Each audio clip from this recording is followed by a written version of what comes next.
Salut chers amis en Jésus-Christ et bienvenue à notre méditation pour le 4e dimanche du Carême. L'Église nous propose la première lettre ou la première lecture tirée du premier livre de Samuel, chapitre 16, ce qui relate l'onction de David. La deuxième lecture tirée de la lettre de Saint Paul aux Éphésiens, chapitre 5, versets 8 à 14. Et l'évangile selon Saint Jean, chapitre 9, versets 1 à 41, ce qui relate la guérison de l'aveugle-né. Cette lecture ou ces lectures sont remplies d'enseignements et qui nous aident à méditer autour du thème Dieu avec nous. Dieu avec nous. Lorsque Dieu est avec nous, notre façon de voir devient différente et notre façon d'agir devient différente. Et celui qui est avec Dieu, que Dieu travaille avec, il agit d'une manière aussi différente. Si nous regardons l'évangile, il y a une leçon qui nous invite à comprendre que la foi est une action. La foi est une action. D'ailleurs, avant de passer à la foi qui est une action, il nous faut comprendre que il n'y a pas de lien, ce que Jésus voulait nous montrer, qu'il n'y a pas de lien direct entre le péché et l'handicap. De nos jours, nous voyons les enfants nés handicapés. Nous voyons les gens dérangés et il arrive d'entendre les fidèles qui disent c'est parce que leurs parents ont péché et c'est parce qu'ils n'ont pas bien prié, c'est parce qu'ils n'étaient pas des priants, parce que c'est pourquoi il y a beaucoup de malheurs. Jésus réfute l'idée juive que la maladie est un châtiment, expliquant que ce malheur permettait à l'œuvre de Dieu de se manifester. Et si nous le voyons, la foi qui est une action, lorsque Dieu va agir, il nous donne des petites, si vous voulez, activités, des petites tâches à faire. Lorsqu'il a touché la salive au sable pour faire la boue et touché les yeux de l'aveugle-né, il lui a donné une petite tâche. Va te laver à la piscine de Siloé. Et le nom choisi nous dit envoyer. Envoyer. Cet acte d'envoyer ne serait pas complet si l'homme n'était pas allé. L'aveugle-né a dû obéir et se laver à la piscine, montrant sa confiance en Jésus avant d'être guéri. Donc, au niveau de la foi adulte, il faut avoir cette confiance.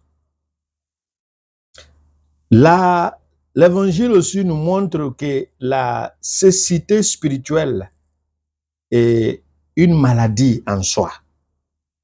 La cécité spirituelle est une maladie en soi. Les miracles que Jésus vient de faire révèlent, même par sa parole, vers la fin de l'évangile, révèlent que ceux qui croient voir comme les pharisiens sont souvent spirituellement aveugles, tandis que l'aveugle né qui devient aveugle guéri acquiert, si vous voulez, la vision spirituelle.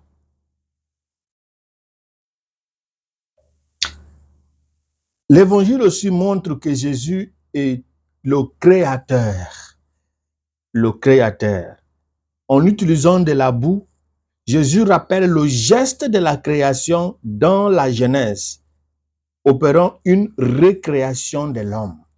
Donc, cela nous dit que lorsqu'il y a quelque chose déformé, la seule personne qui a la forme de recréer, c'est Dieu. C'est la seule personne qui a la forme de recréer. Et lorsqu'il recrée, cela a un but de susciter la foi. Et nous avons vu vers la fin, l'homme guéri a demandé, qui est ce sauveur, ce Messie, pour que je croie, dit, celui qui te parle, c'est lui. Il a dit, je crois. Il l'appelait mon Seigneur, mon Sauveur. Il a cru. Ceux qui défendaient la loi de sabbat nous montrent quelque chose. Lorsque les gens veulent te nuire, en soulevant les décrets de la loi, il arrive qu'ils désobéissent eux-mêmes la même loi.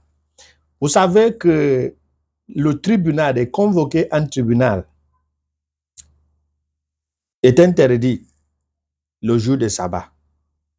Mais nous voyons les pharisiens en train d'interroger, de faire les enquêtes, les investigations auprès des parents de l'aveugle né guéri, auprès de l'aveugle né lui-même. Ils peuvent dire qu'ils sont en train de défendre le sabbat en menant des enquêtes. Ils peuvent dire que ce que Jésus a fait, ce n'est pas un besoin qui risque. Ils disent que ce qu'on peut faire le jour de sabbat, c'est lorsque le besoin risque de prendre la vie. Donc, il faut réagir. Et cela nous invite à voir celui qui ne voyait pas depuis tant d'années. La seule opportunité qui s'est présentée n'est pas urgente pour eux. Et pourtant, il y a quelque chose qu'on a raté. Jésus, en quittant le temple, ça veut dire il a fini de faire tous les sacrifices qui s'est fait au temple. Parce que le temple, ce n'est pas le synagogue où on prêche. Là-bas, c'est la prière et le sacrifice. Cet homme était là depuis des années et je suis sûr que même ses parents ont fait le sacrifice d'expiation. Comme on dit que ce type de maladie, c'est à cause du péché. Selon les Juifs, il n'était pas guéri. Jésus qui vient maintenant faire un petit geste était traité comme celui qui désobéit à la loi. Cela nous ramène à la première lecture. La façon dont l'homme voit. L'homme voit l'apparence. L'homme a des critères qui se voient. Mais Dieu voit le cœur. Deuxième chose de la première lecture. Lorsque Dieu dépose sa force, il nous utile. Donc Dieu ne choisit pas les outillés, mais il choisit ceux qui ne sont pas outillés pour les outiller. Encore, l'onction précède la mission. Et aussi, il y a aussi la patience, parce que le jour de l'onction de David n'était pas le jour de sa coronation. Il n'est pas devenu roi le même jour. Il a été choisi. Après l'onction, il est reparti continuer sa tâche comme berger. Et deuxième chose, la première lecture nous apprend à comprendre que celui qui est obéissant dans le secret en faisant les petites choses, c'est une cour, c'est un lieu de préparation pour des tâches très puissantes et élevées. David nous donne l'exemple. Et c'est pourquoi Dieu ne cesse pas de faire la référence à David comme le roi qui s'occupera de son peuple Israël. Et si vous voulez, l'exemple des rois par excellence. Aussi, Dieu choisit ce qui n'est pas. Jésus va reprendre, et Paul aussi va reprendre cet enseignement dans sa première lettre aux Corinthiens chapitre 1, que Dieu choisit ce qui n'est pas. pour faire la honte à ceux qui sont. C'est l'exemple de David. Vous voyez comment la lecture est plein d'enseignements. Et la deuxième lecture nous dit, relève-toi d'entre les morts et le Christ t'illuminera. Avant, nous étions dans les ténèbres, ténèbres des pensées, ténèbres des péchés, ténèbres des façons d'agir. Mais lorsque le Christ s'introduit dans nous, il faut se lever.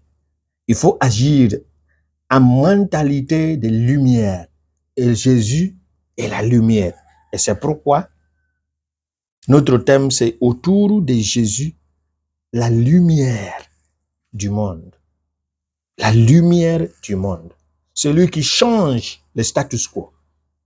Qui nous donne la grâce de comprendre comment il évolue et de voir les choses telles qu'il les voit.